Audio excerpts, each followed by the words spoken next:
गुरु की महिमा अनंत है, जितनी भी गाओ उतनी कम है। और हर एक ने अपने अपने अनुभव बताए, सुन के सबको अच्छा लगा होगा। हर एक के मुख से जैसे भगवान की चर्चा जब होती है तो हमारा मन कई गुना ज़्यादा खुश हो जाता है। तो सबके मुख से मुरली तो एक ही बज रही है, भगवान की महिमा, भगवान के शुक्राने। और जिस गुरु का सत्संग हमें मिला उसके शुक्राने मन ही मन तो हर दिन सभी लोग करते हैं। जो भी सत्संगी प्रेमी हैं वो उनके शुक्राने करते ही हैं, क्योंकि शुक्राने से ही दिन शुरू होता है, शुक्राने पे ही दिन हमारा पूरा होता है। लेकिन कभी मुख से गाने का, कहने का, चर्चा करने का जब अवसर मिले तो उसको चूकना नहीं चाहिए। और सत्संग में चर्चा करने का अवसर मिला, बहुत अच्छी बात है। लेकिन जहाँ बैठे हो, जिनके बीच में भी बैठते हो, उनके बीच में कम से कम कुछ ना हो तो इतना तो बोला कि गुरु की कृपा है जो हमें इतना अच्छा सत्संग मिल गया। ये सबसे बड़ी कृपा है गुरु की, भगवान की सबसे बड़ी कृपा है, जो उसने हमें ब्रह्मज्ञानी संत, ब्रह्मज्ञानी गुरु से मिलन कराया और हमें एक स्थान दिया जहाँ बैठकर हम सुन सकते हैं और कह सकते हैं और स्थिति बना सकते हैं। सारे संसार से हट के एक शांत शीतल प्रदेश में गुरु ने हमको बिठा दिया, जहाँ पे तपती हुई कोई अग्नि नहीं है और शीतल छाँव है। हर एक थोड़े समय के लिए भी आके अपना दुख दर्द भूल जाता है और फिर वो देखता है कि वो दुख दर्द उसके हमेशा के लिए चले गए। तो हमें हमेशा गुरु के शुक्राने में रहना है। जो ज्ञान गुरु से मिला उसी को अपने जीवन में उतारो और वही ज्ञान सबको बांटते जाओ। उसमें अपना मन बुद्धि नहीं चलाओ, ना ही अपने तरफ से कुछ और ऐड करो, लेकिन जैसा प्योर पवित्र ज्ञान हमें मिला वैसे ज्ञान हम सबको देते जाएं। जैसे गुरु ने अपना जीवन हमें सौंपा है ऐसे ही तुम्हारा सारा जीवन गुरु के लिए हो जाए। महिमा जब गाते हैं तो ये रहना चाहिए कि जैसे गुरु ने अपना जीवन सौंपा, गुरु ने अपना मैं मेरा नहीं देखा, अपना कोई घर परिवार नहीं बनाया, बाल बच्चे, अपना पति पत्नी, ये सब कुछ उसने परिवार नहीं बनाया। जन्म जहाँ मिला तो वहाँ हुआ। प्रमिला भगवान ने कोई अपना ऐसा अलग से परिवार नहीं बनाया और वो ब्रह्म में ही स्थित रहे, ब्रह्मचर्य में रहे, ब्रह्म में ही स्थित रहे और सारे संगत को, सारे सृष्टि को अपना परिवार जाना। तो उन्होंने तो अपना जीवन साध संगत के लिए दिया। तो अब चाहे हमारे पास कितना ही बड़ा लंबा चौड़ा परिवार है, अब उन सबको, योग क्षेम का भार उठाने वाला भगवान है, उन सबको भगवान के हवाले करके अपना सारा जीवन हम अब गुरु को दे दें। क्योंकि ये सोचो गुरु ने हमको अपना जीवन दिया, ये नहीं सोचो गुरु का तो अपना कोई था ही नहीं, तो उनको तो लाचारी मजबूरी में अपना जीवन देना ही पड़ा। तो ये बहुत ही मीन मेंटेलिटी होती है अगर कोई ऐसा सोचता है कि इनके अपने होते तो उनके लिए करते, इनके अपने कोई है ही नहीं तो इनको तो अपना समय यहाँ देना ही है, या इनका तो कोई धन संपत्ति लेने वाला कोई है ही नहीं तो नेचुरली सत्संगियों को देंगे, हमारे तो हैं ना बाल बच्चे हैं तो उन्हीं को देंगे। तो ये जो प्रवृत्ति है, मनोवृत्ति है, बहुत ही निम्न कोटि की होती है। ये कभी नहीं सोचना चाहिए। घर परिवार हर एक के होते हैं, किन्हीं के अपने नहीं होते हैं तो अपने रिश्तेदार होते हैं, पड़ोस जो भी और होते हैं, लेकिन गुरु वो हमको केवल साध संगत को ही प्रेम करके उसको अपना जीवन देता है। तो हमें भी अपना सारा जीवन गुरु के लिए हो जाए ऐसा संकल्प करना। गुरु के लिए हो जाएगा तो इसका क्या मतलब है, निष्कामी हो जाओगे। जो कार्य गुरु करते हैं, ज्ञान सुनना, सुनाना, सबकी मदद करना, मैं मेरे के लिए ना सोच के सर्व के हित के लिए सोचना, उसमें गंभीरता से विचार करो, अंतर्मुखता में आओ और अपना सारा जीवन भगवान के हवाले करना है, गुरु के हवाले करना है। मतलब निष्कामी होके अपना जीवन मैं मेरे से रहित होके बिताना। तुम सिर्फ गुरु का ख्याल करो तो गुरु भी सिर्फ तुम्हारे लिए सोचेगा। आप तो कितने लोगों के लिए सोचते रहते हो, फिर बोलो गुरु तो हमारी सुध नहीं लेते, हम सत्संग में नहीं आते हैं तो हमारे लिए पूछा नहीं, हमारे पास आए नहीं। शिकवे शिकायतों की तो एक लंबी लिस्ट होती है हर एक के पास में। लेकिन पहले तुम सिर्फ गुरु का ख्याल करो, क्या तुम्हारे अंदर केवल भगवान चल रहे हैं?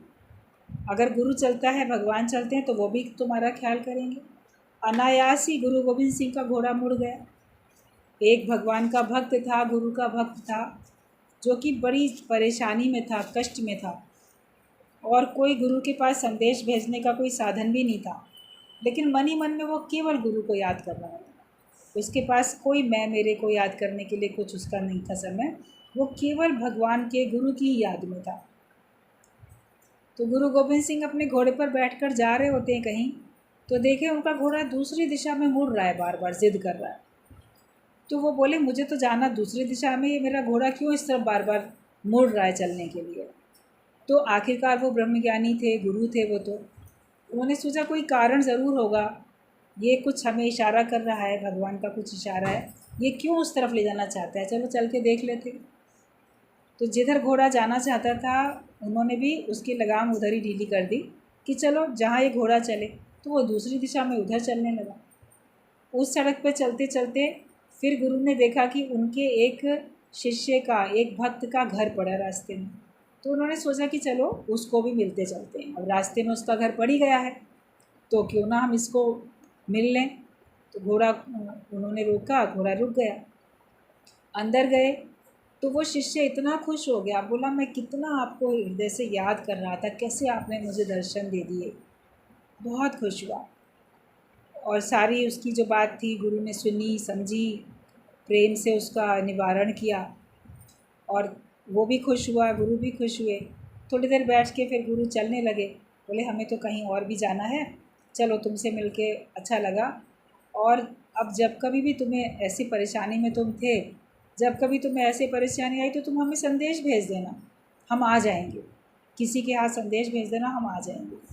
तो वो भक्त जो था वो हंस पड़ा, कहता है परेशानी में तो अभी भी था, अभी मैंने किसको संदेश भेजा, अभी तो दिल की तार थी, हृदय से याद किया तो आप आ गए। वो उसकी याद में तड़प रहा था, गुरु की याद में, तो गुरु भी नहीं रुक सके। बोले जैसे आज आपका घोड़ा मुड़ गया, आप आए बिना रह नहीं पाए, मैं तो बस इतना ही याद करूँगा, किसी और के द्वारा संदेश नहीं भी भेजेंगे तो मुझे विश्वास है आप अपने आप आ जाएंगे।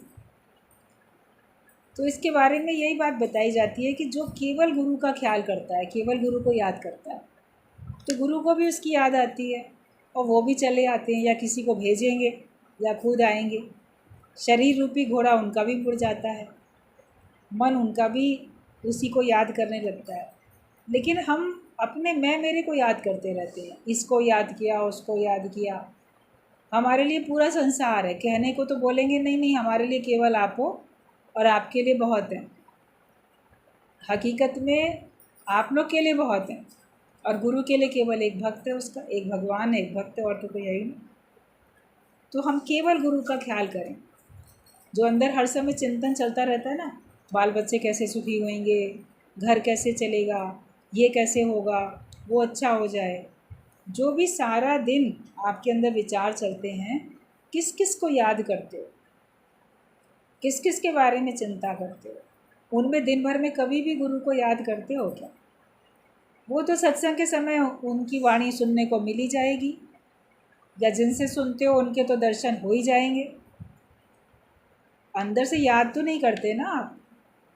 एक याद करना एक अलग चीज़ होती है, जो दुनिया वालों को याद करते हो, तो वैसे आप भगवान को याद कर लो, उस निराकार परमात्मा को, साकार गुरु को याद करो, तो देखो कि भक्त का भी भगवान को चिंतन होगा, उसका सफल क्यों ना जीवन होगा।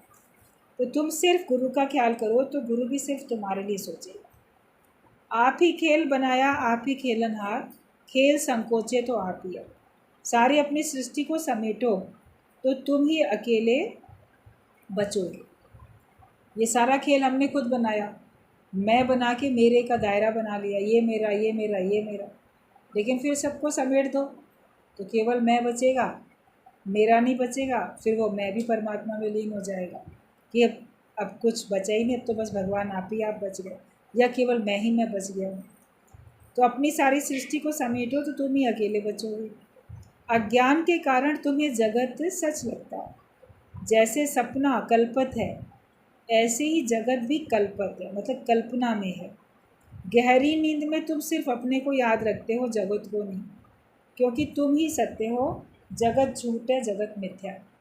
गहरी नींद में सपना भी नहीं है, लेकिन उस समय केवल तुम अपने को याद रखते हो, क्योंकि जागने के बाद तुम्हें इतना याद रहता है मैंने ये सपना देखा था, या मैं बड़ी गहरी नींद सोया था, सपना भी नहीं देखा था।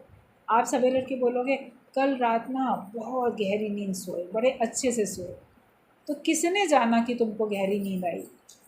वो तो कोई जागती जो जागृत अवस्था कोई अपनी अलग ही है ना। तो वही सच है जिसने जाना कि तुम गहरी नींद सोए हो, वरना तुम तो सो गए थे।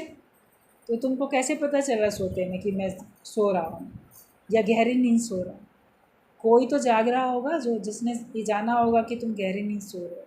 तो बस केवल एक वही सत्य है जो हमेशा रहता है, और बाकी तो गहरी नींद में भी सारा जगत गुम हो जाता है क्योंकि वो मिथ्या है। तो जगत कल्पना में है और गहरी नींद में तुम सिर्फ अपने को याद रखते हो, जगत को नहीं, क्योंकि तुम ही सत्य हो। जगत झूठा है, मिथ्या है।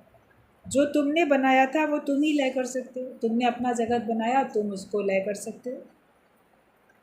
तुम्हारी दृष्टि पर्दे पर नहीं है, पिक्चर पर है, और पिक्चर झूठ है। अपने आप को देखो, तुम्हारी नज़र जगत में, लोगों ने ये कहा, ये किया, ऐसा हो रहा है संसार में, ऐसा नहीं होना चाहिए या ऐसा होना चाहिए। कहानियाँ दूसरे के जीवन की, अच्छा बुरा, ये सब जो सोचते हो, जैसे हम पर्दे पे पिक्चर देख रहे हैं, पिक्चर की बात कर रहे हैं। पिक्चर तो मिथ्या है, मिटने वाली है। पर्दा सत्य है जिसके आधार पे वो पिक्चर हम देख रहे हैं। सिनेमा हॉल में एक पिक्चर आती है, चली जाती है, दूसरी लगती है, चली जाती है, बदलती रहती है। लेकिन जो पर्दा है, स्क्रीन है, वो थोड़ी बदलती है, वो वैसी की वैसी रहती है। उसके ऊपर, उसके आधार पे आप तरह तरह की फिल्में देखते रहते हो। तो एक तुम सच हो पर्दे की तरह से, और तुम्हारे में ही ये अलग अलग जन्म में, अलग अलग मरण जन्म में तुम्हारे ही जीवन की अलग अलग पिक्चर तुमको देखने को मिलती रहती। तो वो तो मिथ्या है, लेकिन तुम सत्य हो। तो हमारी दृष्टि पर्दे पर होनी चाहिए, लेकिन हमारी दृष्टि, अगर विवेक खुला नहीं है तो हमारी दृष्टि फिर पिक्चर पे होती है, और पिक्चर तो झूठ है। ज्ञान के बाद वही सृष्टि आनंद में बन जाती है, क्योंकि ईश्वर की सृष्टि भी ईश्वर ही है। पहले आप संसार को अपना करके देखते थे, जो संसार आपने बनाया, ये मेरी दुनिया, ये तेरी दुनिया, ये मेरा घर संसार, ये तेरा घर संसार, उसमें दुखी सुखी दोनों ही बातें थी, ऐसे ही होते रहते थे। लेकिन जब ज्ञान मिलता है तो जो ये सारी सृष्टि है, भगवान की बनाई हुई या तुम्हारी भी बनाई हुई, अब तुम्हारे को सारी सृष्टि वो आनंद देने वाली बन जाती है, आनंदित हो जाती हो। वही सृष्टि आनंद में बन जाती है। पहले उसी दुनिया में दुख मिलता था, अब उसी दुनिया में आप आनंद में रहते हो। संसार थोड़ी बदल गया, तुम्हारा विचार बदला, तुम बदल गए केवल, क्योंकि ईश्वर की सृष्टि भी ईश्वर ही है। ये हमको समझ में आता है। भगवान ही बना है सब कुछ, जो भी जड़ चेतन जो कुछ बना है वो सब भगवान ही बना है, उसके अलावा तो कुछ भी नहीं है। जीव सृष्टि जीव से जुदा है, तथा हर जीव की अलग अलग सृष्टि है, हद वाली है। जो जीव है वो अपना जगत बनाता है, सबका अपना अपना संसार अलग अलग है, और वो एक हद में है, उसका एक लिमिट है, दायरा है उसका, उसके आगे नहीं है। और भगवान की सृष्टि अनंत है, उसका कोई अंत ही नहीं है। गुरु तुम्हें विशाल सृष्टि में लेके आता है, जहाँ मेरा है वहाँ दूसरा भी है, और दूसरे में दुख है, लेकिन सत्य है एक आत्मा, और वो तू है। इस दुनिया में गुरु हमको लेके आता है सत्य में, कि जहाँ पर एक आत्मा ही है। बाकी जहाँ द्वैत है तो वहाँ दुख भी है, लेकिन जहाँ सिर्फ मैं ही हूँ, सब मेरा ही अपना स्वरूप है, तो वहाँ सुख ही सुख है। तो गुरु हमें विशाल सृष्टि में लाता है। जब विशालता में आओगे तो आपका सुख कभी ख़त्म नहीं होगा। पानी थोड़ा सा पड़ा होता है कहीं, सूख जाता है, लेकिन समुद्र का वो कभी नहीं नष्ट होता। समुद्र नष्ट होते हुए देखे, समुद्र सूख गया, बहुत गर्मी पड़ी, समुद्र सूख गया, तो वो सूखता ही नहीं है, क्योंकि विशालता में है। आपके घर का थोड़ा सा पानी होगा, छोटे छोटे गड्ढे में, तालाब में, यहाँ तक कि कोई कोई नदियाँ भी सूख जाती हैं, और फिर बरसातें आती हैं तो वो बरसाती नदी थोड़ी पानी आ जाता है उसमें, बाकी वो टाइम देखो सूखी पड़ी। गर्मियाँ आई, सब सूख गए, लेकिन क्योंकि वो थोड़े से छोटे से हद में, दायरे में है। हम भी जीव मान के चलेंगे अपने आप को, तो फिर हम घटते जाएंगे, हमारी प्रसन्नता घटती चली जाएगी। लेकिन जब अपने को हम बेहद में ले आते हैं, विशालता में लाते हैं, तो फिर आपकी प्रसन्नता कभी ख़त्म नहीं होती। हर व्यक्ति खुश होना चाहता है, लेकिन खुश होने के लिए वो बेहद में नहीं आता, विशालता में नहीं आता, वो मैं मेरे की दुनिया में रह के खुश होना चाहता है। तो उसमें उसको बहुत पुरुषार्थ करना पड़ेगा, और वो भी जब अपने को मिटाएगा, तब आनंद पाए। तभी कहा कि जिस मरने से जग डरे वो मोको आनंद, मरने ते ही पाइए पूर्ण परमानंद। जब मिटोगे, कहीं पर भी अगर आपको प्रसन्नता लेनी है तो आपको बड़ा कॉम्प्रोमाइज़ करना पड़ेगा, अपने आप को झुकाना मिटाना पड़ेगा, तब आप अपनी प्रसन्नता को बनाए रख सकते। तो इसके लिए जीव भाव को मिटाओ और ब्रह्म भाव में आ जाओ। गुरु ने हमको ब्रह्म ज्ञान देके हमारे ऊपर सबसे बड़ा उपकार किया। कोई छोटी छोटी गिफ्ट देता है किसी को, वो नष्ट हो जाती है गिफ्ट समय आने पे, पुरानी पड़ जाएगी, यूज़ में नहीं आएगी, या यूज़ करके वो ख़त्म हो जाएगी। लेकिन ब्रह्म ज्ञान की गिफ्ट ये कभी ख़त्म नहीं होती। निष्काम प्रेम की गिफ्ट ये कभी ख़त्म नहीं होती, ये स्थायी रहती है, ये चलती रहती है। तो गुरु ने जो हमको दिया कोई कर सके ना, गुरु ने ऐसा काम किया, ऐसा काम उन्होंने किया जो दुनिया में कोई नहीं कर सकता। जेल में जाके कैदियों को कोई सुख सुविधाएं दे आए, लेकिन कोई उन कैदियों की तरफ से मुकदमा लड़के उनको जिता के बाइज्जत बरी करा के ले आए, तो कौन ज़्यादा अच्छा माना जाएगा? वह जिसने उस कैद से उनको छुड़ा लिया। तो गुरु हमको इस 84 लाख योनियों की कैद से छुड़ा लेता है, जन्म मरण की कैद से छुड़ाता है, हमारा मुकदमा भगवान के सामने लड़के, और वो हमको बाइज्जत बरी करा देता है, जिता देता है। ज्ञान भया तो कर्म ही नाश हो, ऐसा हमको ज्ञान देता है। हमारे अच्छे बुरे सारे कर्म जल के ख़त्म, जो जीव था वो ही ख़त्म हो जाता, तो उसके कर्म भी ख़त्म हो जाते हैं। गुरु ही हमको केवल मुक्ति दे पाते हैं, और बिना गुरु के ना ज्ञान है और ना हमारी आवागमन के चक्कर से छुटकारा, हमारी मुक्ति संभव है। इसीलिए हमको हर समय गुरु के शुक्राने गाते रहने चाहिए। गुरु की महिमा में रहेंगे तो फिर हम माया के चक्कर से छूट पाए। गुरु की महिमा में हमेशा रहो, गुणगान उनका गाते। ठीक है, आज सब लोगों को आज हम लोगों से बोलने का अवसर मिला।